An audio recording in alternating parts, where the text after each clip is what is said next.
नाही एवढं सगळं म्हणजे तुमची लोक जर हा विचार करतात, जर छगन भुजबळ नाराज, तुम्ही बोलता नाराज नाही, लोकांना वाटतं नाराज आहे, तुम्हाला डावलल्या गेलं, तुमच्या काही भूमिका त्यांच्या विरोधातही असतात, एक असं तयार होतं ना परसेप्शन की लोकांना वाटतं की भुजबळ साहेब कुठेतरी एक दरवाजा उघडा ठेवतात पवार गटाकडे जाण्याचा किंवा बाहेर जाण्याचा. असं तुम्हाला वाटतं, असा तुमचा प्रचार आहे. परंतु या सगळ्यामध्ये मी नेहमी सत्याची बाजू घेत आलेलो आहे. जे मला वाटतं खरं आहे, हे चाललेलं असं ते मी खरं आहे ते बोलत असतो, मी तर बोललेलो आहो. आणि मला वाटलं की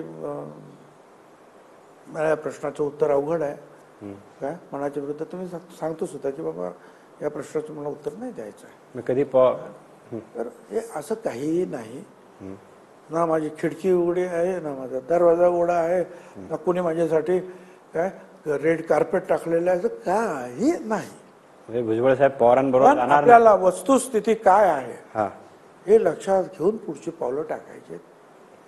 त्याच्यापासून काहीतरी आपल्याला धडा घ्यायचा आहे आमच्या पक्षाला, आमच्या युतीला, सगळ्यांना. आणि पुढे आपल्या ज्या काही त्रुटी असतील त्या दूर करून जे आहे पुढच्या निवडणुकीला सामोरं जायचं आहे. भुजबळ साहेब शरद पवारांबरोबर जाणार, दादांबरोबरच राहतील.